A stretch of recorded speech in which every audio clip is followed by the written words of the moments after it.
सुप्रभात मंडळी. आपण वाचत आहोत एक होता कारभार हे सौ वीणा गव्हाणकर यांचं पुस्तक. मागच्या भागामध्ये आपण वाचलं की जॉर्ज त्या चर्चमध्ये गेला. तिथे त्याला एक नवीन आत्याबाई भेटल्या आणि त्याला तिथल्या त्या बाहेरच्या हिरवळीवरतीच देवाचा सहवास अधिक आहे असं वाटायला लागलं. आता त्याच्या पुढचं सुरू करते. मार्टिन दाम्पत्याने त्याच्यातला हा बदल हेरला. पुन्हा पुन्हा चर्चला जाणं असं सांगणं त्यांनी सोडलं. पण त्याचा घुमेपणा कमी व्हावा म्हणून जॉर्ज मार्टिनने आणखी एक प्रयत्न केला. शेजारपाजारच्या लोकांना गुणी जॉर्ज पूर्ण परिचयाचा होता. त्यांच्या मुलांबरोबर जॉर्जला मासे पकडायला जॉर्ज मार्टिननं पाठवलं. जॉर्जही मोठ्या खुशीने गेला. पण जॉनच्या नशिबी कानाला खडा लावून घेणं होतं. जॉर्ज नदीवर मोठ्या उत्साहानं गेला खरा, पण जेव्हा मुलांनी गांडूळ गळाला अडकवून नदीत सोडायला सुरुवात केली तेव्हा मात्र हा पिसाळला. त्याने मुलांकडचे गळ काढून घेतले आणि म्हणाला, माशांची पिल्लं अशी क्रूरपणे माराल तर देव तुम्हाला शिक्षा करेल. मग तो झाडीत निघून गेला. वर्ष संपलं. जॉर्जची शाळा चालूच होती. आता तो शाळेत छान रुळला होता. त्याचा वेगळेपणा इतरांना जाणवत होता. त्याची टवाळी आता कोणी करत नव्हतं.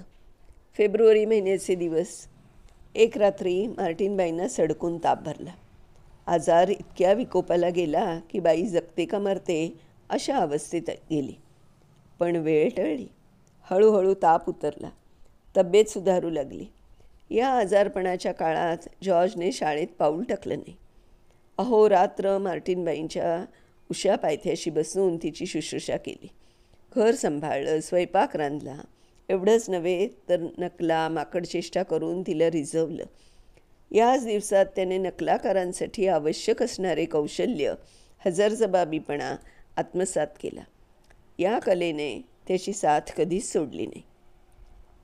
रोज सकाळी कामावर जाताना जॉर्ज घरात आहे हे केवढं भाग्य याचाच विचार करीत जॉन बाहेर पडे. रोज रात्री हा उंच गोरा माणूस आणि छोटा काळा छोकरा अभ्यासासाठी एकत्र बसत. याच काळात जॉर्जच्या शिक्षणानं वेग घेतला. सौ मार्टिन बरी होऊन हिंटी फिरती झाली. जॉर्ज पुन्हा कामाच्या शोधात बाहेर पडू लागला. तेवढ्यात मार्टिन कुटुंबाची अन्नदात्री पिठाची गिरणी बंद पडली. मार्टिन कुटुंबाला आपल्या नातेवाईकांकडे कॅलिफोर्नियाला जावं लागलं. जाताना ते आपल्या परीने जॉर्जची सोय लावून गेले.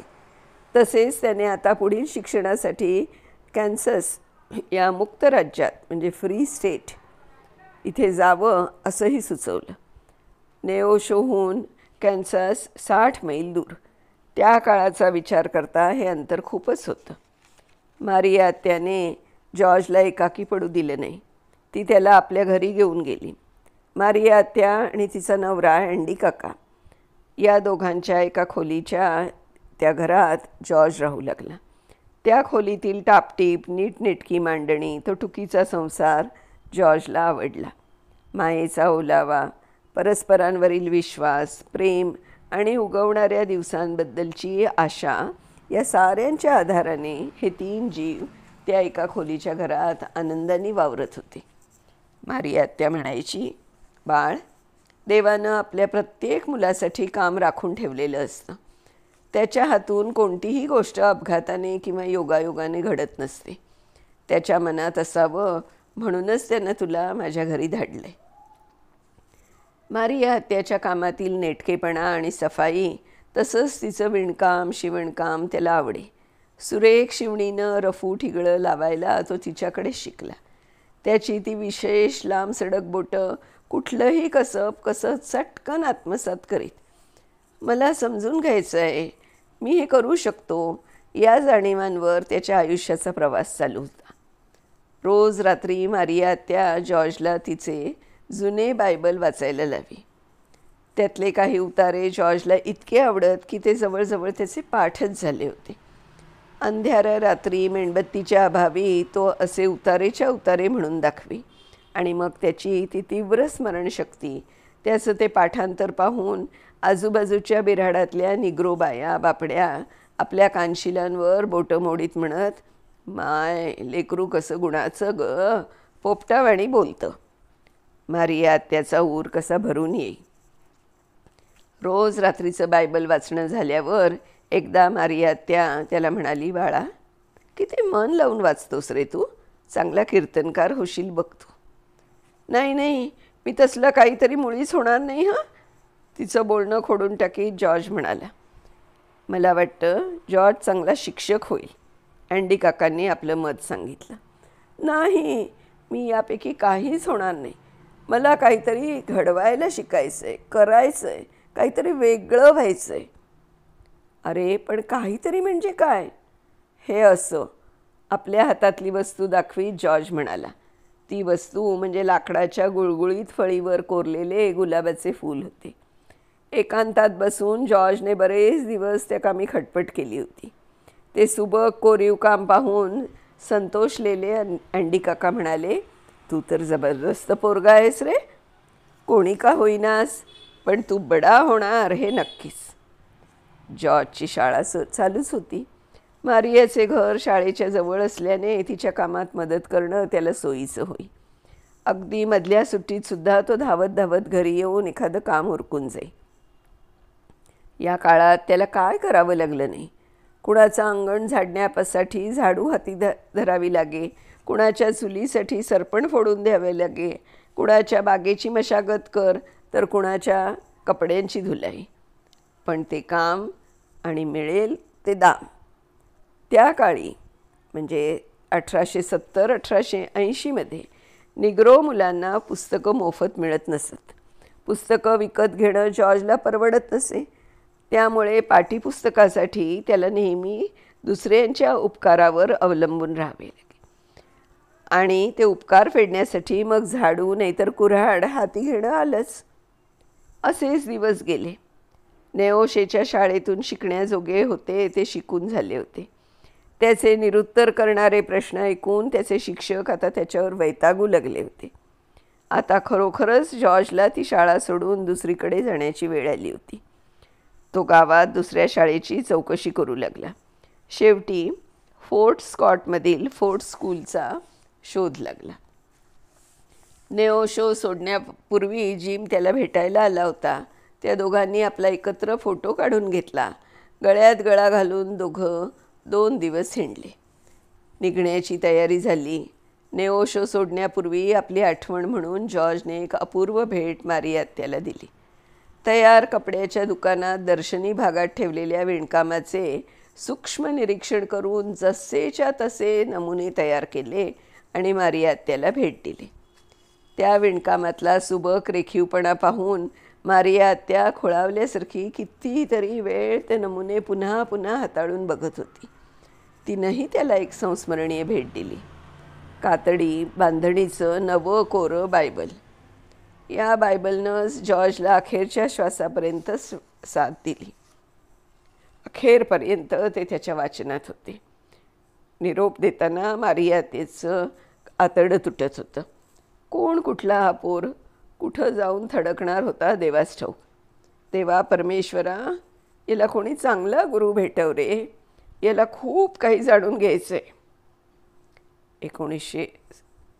1876 उजाडलं होतं. लहान खुऱ्या जॉर्जने चालणारे पाय आणि जबरदस्त इच्छाशक्ती यांच्या बळावर शिक्षणाच्या दिशेने घेतलेली ही दुसरी झेप. जानेवारीच्या कडाक्याच्या थंडीत फोर्ट स्कॉटमध्ये आल्यावर पहिला प्रश्न उभा राहिला होता तो पोटापाण्याचा आणि निवाऱ्याचा. काम शोधत तो दारोदार फिरला. अनोळखी काळ्या पोराचं काम कोणाला हवं असणार.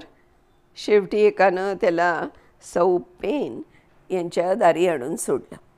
पेनबाईला हाताखाली मदत करायला कोणी मुलगी मिळाली तर हवी होती. पण हा आलाच आहे दारात तर 2 दिवस ठेवून घेऊ असं म्हणून तिनं त्याला घरात घेतलं. तुला स्वयंपाक येतो का रे? हो तर येतो. पेनबाईनी त्याला हातपाय धुवायला लावून स्वयंपाकघरात नेलं. तिथे उबदार शेकडी रसरसलेली होती. मांस भाजलं जात असल्याचा खरपूस वास दरवळत होता. उपाशीपोटी प्रवास केलेल्या जॉर्जची भूक खवळून उठली. त्याला प्रवासाचा थकवा अधिकच जाणवू लागला. मनाला आवर घातला. आसरा मिळवायचा असेल तर आपलं कसब दाखवण्याची हीच वेळ होती. पेनबाईनं दाखवून दिलेल्या शिध्याचा वापर करून तिला तिच्या खास चवी विचारून तिच्या चौकस प्रश्नांना उत्तर देत देत त्यानं स्वयंपाक रांधला. पेनबाईंना त्याचं कामातलं कसब आणि स्वच्छता आवडली. पेनबाई त्याला नवीन पाककृती दाखवी. तो आवडीने शिके. बिस्किट, ब्रेड, पुडिंग करण्यात तर तो इतका वाकबगार झाला की तिथल्या मेथॅडिस्ट चर्चच्या स्पर्धेत त्यानं बक्षीस मिळवलं. पण तो काही निष्णात स्वयंपाकी बनून नाव कमवायला फोर्ट स्कॉटला आला नव्हता.